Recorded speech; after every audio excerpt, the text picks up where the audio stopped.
The witch hunt continues against President Trump, but which witch will lead it? Elizabeth Warren is evidently, pun intended, at the top of the Democrat heap. We'll talk about that and all that we can in this 28 minutes together. I'm Randall Terry. You're watching Voice of Resistance.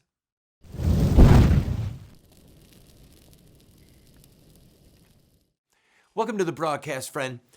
With Bernie Sanders having serious heart issues, a lot of his voters are clearly going over to Elizabeth Warren. Now, when you look at the polling, you've got to remember that the number of people in any given state matters. For example, in South Carolina, Biden is still up in one of the polls I read by over 20 points over Warren. But Warren is up 13 points in New Hampshire. So as you look through the polls that are happening on the Democrat side right now, Elizabeth Warren is definitely making big gains, and Bernie Sanders' numbers are steadily dropping, and it's no doubt due to the fact that he has serious heart issues. We will see what happens in the debate. See how he performs, see how she performs. But she's going out of her way as a 70-year-old woman to show that she is in way better shape than Joe Biden or Bernie Sanders. Bernie is 78, Biden is 76, Trump is 73, and Elizabeth Warren is 70. So Elizabeth Warren literally jogs up to the platform at her rallies when she's going to speak. When her rallies are done, she is known to stand there literally for hours, 1, 2, sometimes more. Now, I've been involved in politics and races for a long time. It's almost unheard of for a candidate to stay that long, to take pictures with people, sign autographs, have conversations, but she does it. I mean, long lines form and she waits it out, and it doesn't matter if it's hot. So she is sending the very strong, shall we say, not so subliminal message that she has energy and she has strength compared to Biden, who some people affectionately call Sleepy Joe, and to Crazy Bernie, who now has a heart issue that I don't see how he can overcome it. I've discussed this before on the program. I don't see how he can overcome the fear that will be in voters' minds. You're 78 years old. You just had 2 stents put in your heart. Something could go wrong at any point. Who are you going to pick for your vice presidential candidate? Now, what he could do, and it has happened in the past, once in a while, somebody during the primary process will say, if I win the nomination, this will be my running mate. We might see Bernie do something crazy like that. Possibly tap Pete Buttigieg or say, if I win the nomination, it will be blank. Somebody who has recognition like Beto O'Rourke, but doesn't have a chance of winning the nomination, in the hopes of bringing some of the youth and the energy that are with one of those lower tiered candidates. So I don't know who's going to win the nomination. I have said from the beginning that this is Biden's to lose. But as the president continues to hammer away at the fact that Joe Biden's son had sweetheart deals that he cooked up with Ukraine and with China after flying to those countries with his father, the vice president, on Air Force Two. So by any standard, to look and say, at very least, these were really big sweetheart deals. And then when you start to dig a little deeper, you recognize Hunter Biden's background, which is full of trouble and addiction. And then he gets a $50,000 or $70,000 a month gig with a gas company in Ukraine, having no history in the gas industry. And then he and his partners start up a small investment company and get $1.5 billion from the Bank of China in 2 separate installments. $1.5 billion. Now, this didn't go to one of the big banks with a proven track record of investing money. This went to the vice president's son while Biden was the vice president. Deals that were in part cut when Hunter Biden, the son, flew with his dad to these countries. So when you look at that, it's hurting Joe Biden. His age is hurting him. Bernie Sanders' age is hurting him. And Elizabeth Warren seems to be gathering the momentum. Her crowds are bigger than Biden's. We're going to see what happens. But it could be that Pocahontas, as she is affectionately called, is going to be the Democrat candidate. It's Biden's to lose. Biden is up, as I said, in South Carolina by 25 points. And, well, let me take a quick break. We'll talk a little bit more about Elizabeth Warren when we come back and the nonstop witch hunt against President Trump. Don't go away.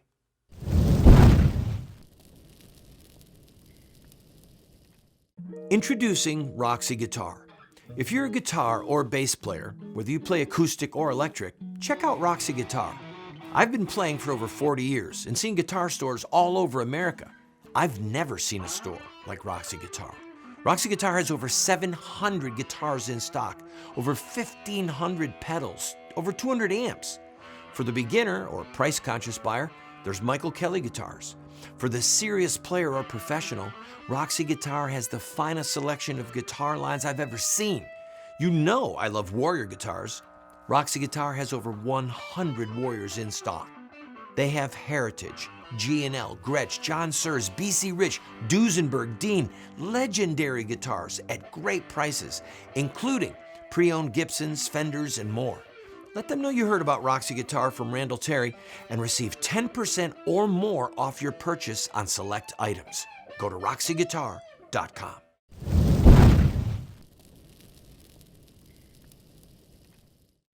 Welcome back, friend. Elizabeth Warren is not calling herself a socialist, but she seeks to redefine America into more and more of a socialist nation with her policies. There's a lot of people, quoting President Trump, we will never be a socialist nation. Do we even understand the premises of socialism?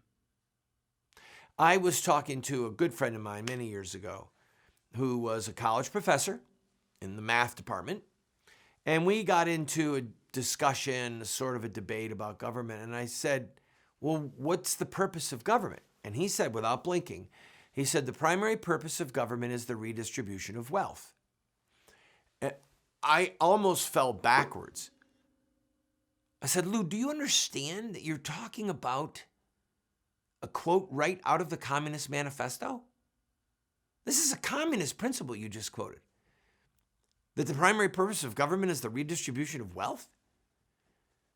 That is based upon theft. So, theft.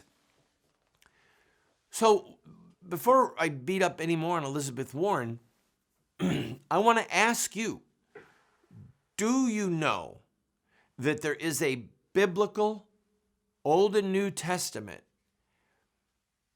ideal and framework for what government should look like? Did you know that? Here's the problem. Many of us we go to church, we're born again, we're saved, we're devout, we're going to Mass every week, whatever framework you want to put it in for your own Christian denomination. But our Christianity is separated to a spiritual realm. So it's about loving God, praying, studying the scriptures, trying to live a holy life, which is all good, and trying to have a happy, holy, healthy, peaceful family where we raise our children to serve the Lord. All of that's good, but it's incomplete. That's the issue. My sons right now, several of them are reading the Old Testament as a part of their school. And they're right now in Numbers and Leviticus. They just finished Exodus. So they're like, man, this is really hard. I said, no, these are some of the most exciting books in the Bible because it's the foundation of law. Mosaic law, whether you or I know it or not, Mosaic law, and I'm not talking about the Levitical law, about the slaughter of goats and lambs and incense, but the parts of the tablet that have to do with behavior of men to men. All right, the first tablet of the law, have no other gods before me, don't make any graven images, don't use the name of the Lord your God in vain, remember the Sabbath to keep it holy. Okay? Those parts of the law are for a man with God. But the second tablet of the law, honor your mom and your dad, don't commit murder, don't commit theft, don't bear false witness, don't covet your neighbor's goods. All of that has to do with man's relationship to man. And with the exception of the 10th commandment, which is about covetousness, there are criminal punishments for violating each of those. Each of those commandments in the law of Moses has criminal attachments. And all of the laws about disposing of human waste and building codes, there's building codes in the Bible, how we treat wells where water is taken, what we have to do to protect our neighbors' wells, how we deal with our animals when we know that an animal might cause harm to someone, civil liability versus criminal liability. What happens when someone steals something? What's their punishment? Well, is the item found with them or has the item been sold? There's all these issues in great detail in the law of Moses. So I'm telling the boys, look at this stuff, read it, love it, learn it. And socialism is a self-conscious, first of all, socialism's taproot is communism. But Karl Marx, Joseph Engels, the communists, whether they be Stalin or Mao Zedong, whoever, they had a self-conscious rejection of biblical law. All of them. They had a self-conscious rejection because in the scriptures, the primary purpose of government is to punish evildoers. Read Romans chapter 13. He's the civil magistrate, the servant of God. He beareth not the sword in vain, but he is God's servant to avenge those who do evil. The primary purpose of government is negative. You look at it throughout the whole scriptures, it's to suppress evil acts through the fear of punishment. That's another way of putting it. There's people who don't commit crimes because they're afraid if they get caught, they're going to be punished. That's the primary purpose of law throughout the Old Testament.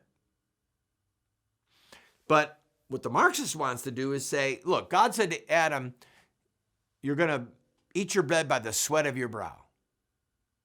Socialism says your neighbor is going to eat his bread by the sweat of your brow. We're going to redistribute wealth. If you're successful, if you work hard, we're going to take from you and we're going to give it to these people over here, even though they didn't earn it. It's based upon covetousness, right? I want what he has. It's based upon theft, taking something illegitimately. Doesn't matter if a government takes it, it still can be illegitimate. It still can be theft. It's based upon a violation of the fourth commandment. 6 days labor. Let him who does not work not eat. So we can see that what Elizabeth Warren is promoting, what Bernie Sanders is promoting, if we truly study biblical law, their principles are in violation of the scriptures. I mean, the child killing is easy. Marriage is easy. You shall not murder. Marriage is between a man and a woman. So they're insane, evil promotion of sins that cry to the heavens for judgment. That's easy to see that they're way off on that. But it's a little bit more, it requires a little bit more thought and study to recognize that their socialist agenda, we're going to tax the wealthy, a 2% tax on the super rich. That's based upon jealousy, covetousness, greed. I'll never be super rich. I'm convinced. I don't even buy lottery tickets. Well, once in a while I have. I mean, I just don't buy them. So I'm not going to win the Powerball. So I'm just never going to be super wealthy. Maybe I should. Let's take a break and talk about that amongst ourselves. Should we begin to pool and buy lottery tickets so that we can fund this show till the end of time? Don't go away. I'm joking. Relax. I'll be right back.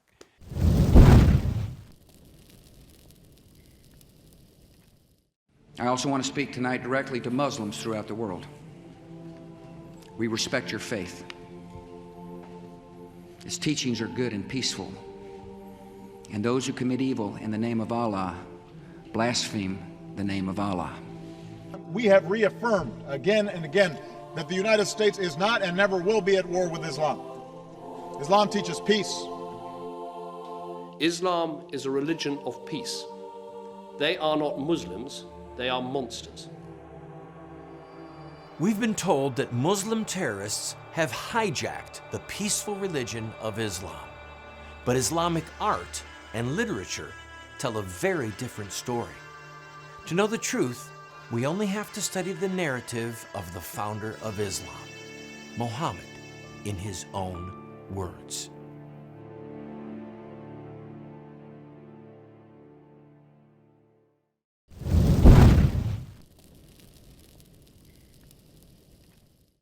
Welcome back, friend.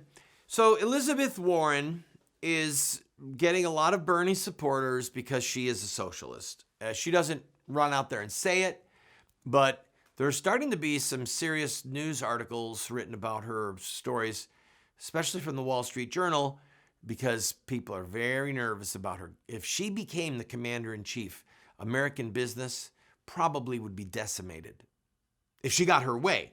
Now, she is not a dictator. No president is. So there would have to be some things that require the cooperation of Congress and Congress passing bills that she could sign. But man, this is not a woman with a clue about business. She knows how to lie. They've caught her in another lie now about whether she was pregnant or not, or whether or not she was told to leave a school she was teaching at because she was pregnant. It came out that that was not the case. This is a woman who just keeps fabricating things. And I don't even understand why. But she's just rewriting her own history, lied about being an Indian to get a scholarship. This is not someone who can be trusted. But beyond that, beyond the fact that she promotes the murder of babies, that she has betrayed her Methodist faith, she's a socialist, and it would be devastating to our country economically if she were elected as president. Now, the Democrats know this. Well, actually, no, they don't know that it would be devastating to the country, but they know that they can't beat Trump with Elizabeth Warren. They can't beat Trump with Bernie or with Joe Biden. They just can't. Unless they bludgeon Trump so badly with these fake impeachment inquiries that it causes him to lose some key swing states.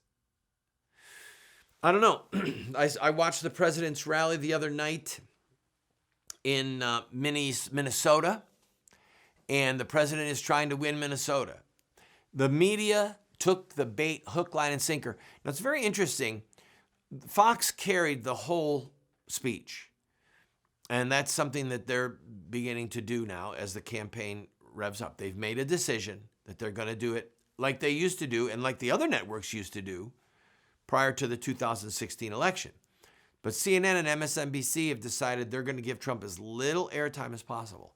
But Trump, and this is a moment where you got to have small kids leave the room, but Trump did something, and I was watching, and I was so shocked. The place went wild. Maybe you saw the clip where he said in so many words, since 2016, the country has been the victim of a deceptive, fraudulent, hoax, witch hunt that is BS. And he looked into the camera, and he actually said the word. So the crowd went wild. They were laughing. And it was like a 20 or 30 second applause, standing ovation. And when I heard him do it, I said, all right, that was totally deliberate. And what he's hoping is that his networks that are his enemies will actually play the whole clip and then criticize the president. Oh, the president used bad language in a rally. But what he was thinking was, there's going to be people watching CNN and MSNBC and ABC that go, yeah, you know what? These have been deceptive. Yeah, the Russian thing really was a hoax. Yeah, there's nothing impeachable in his conversation with the president of Ukraine. Even again, like 3 days ago, the president of Ukraine said, I don't understand what you people are talking about. There was nothing inappropriate in the conversation. So Elizabeth Warren can't beat Trump. Biden can't beat Trump. But what the Democrat machine is doing and Nancy Pelosi is trying to do is just body punch Trump over and over and give him one bad headline after another, where most of the fake news, New York Times, Wall Street Journal, ABC, CBS, NBC, MSNBC, and CNN, they are on a vendetta against Trump.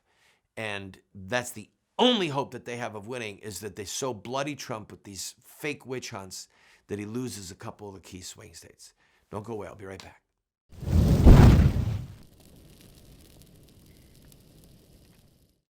What Would Mohammed Do? Islamic Terrorism Explained is the best movie series documentary ever produced on the life of Muhammad and Islam. How do I know? Because it's what critics are saying. John Moore, radio host and author, said, "I learned more from What Would Mohammed Do about Islam and Islamic terrorism than I've learned from everything I ever read and watched in my entire life." Best-selling author Dr. Bill Warner said, "What Would Mohammed Do is the best movie series, TV production on the life of Muhammad and Islamic terrorism that has ever been produced." Friends, this is what the experts are saying. No one has ever done what we've done. I encourage you to get 1, 2, 4 copies. Call 304-289-3700. That's 304-289-3700, or order it at the address or the website that you see on the screen. Welcome back to the program, friend. I have a favor to ask you, and I want to give you some gifts, okay? I have this huge, put a picture of the motor coach up for me. All right, so here's the motor coach we have. And we take this to political events all over the country. We drive into cities, into town squares. And we bought a couple of little Amazon speakers for $35 a piece or something silly, and they just don't work. So I did a lot of research, went to people who do sound for a living, and what they came up with for what I needed to be able to do, to be waterproof, to be able to withstand 70-mile-an-hour winds going down the interstate, to be really loud, to be able to be heard from a distance and not be distorted, all of these things. They decided, look, you need a horn type thing that is what you would see in a ball stadium, baseball or football. That's what's going to do the job. So these things are not cheap. They're $1,000 a piece, all right? So just hear me out. Believe me, we will use them. I'll be able to drive up to a Hillary campaign, or a Democrat campaign, and talk into the microphone. I can have a headset on while I'm driving, and I can be preaching, and people can hear for hundreds of yards. I need to raise the money to buy them. So what we've done is something really crazy. Go to randallterry.com. Okay, go to my website, randallterry.com, and right at the top of the page, for $50, you can get the movies that I made. A Cold Day in Hell, with 2 bonus episodes on it. Muhammad in His Own Words. You can get the 4-part DVD, 20-part serial, like a Ken Burns film called What Would Mohammed Do? The Muslim Brotherhood. The most comprehensive TV series ever done on the Muslim Brotherhood in America. All of those for just $50. If you want to go really crazy and help us, for $100, we will send you everything that I have produced that is in print right now. All my books, all the movies I just mentioned, the Insurrected Next episodes, 2 DVDs, 14 episodes, 5 student workbooks, a teacher's workbook, my books, The Sword, Why Does a Nice Guy Keep Getting Thrown in Jail, Accessory to Murder, A Humble Plea, Dragon Slayers, everything. Over $250 worth of stuff, and my music album, Dark Sunglasses Day, for just $100. And these donations, they're not tax deductible, and we're not charging shipping. This is just, look here, we're gonna give you this stuff at a ridiculous price because we need help. Now, you might have some of these items already, all right? Just give them away. Put them in your church library. Give them to your pastor. Give them to your friends at Bible study. This is great content to help wake people up and to inspire them to act. So please go to our website, randallterry.com, or call the number that you see on the screen, 877-851-WORD. 877-851-WORD. And there's operators standing by. There's no extra charge, whether you want to do it online or if you want to do it by calling the 800 number, or you can go to our website and get the address and send us a check. Please, friends, help us. Please, I need your help. Pray for me. God bless you.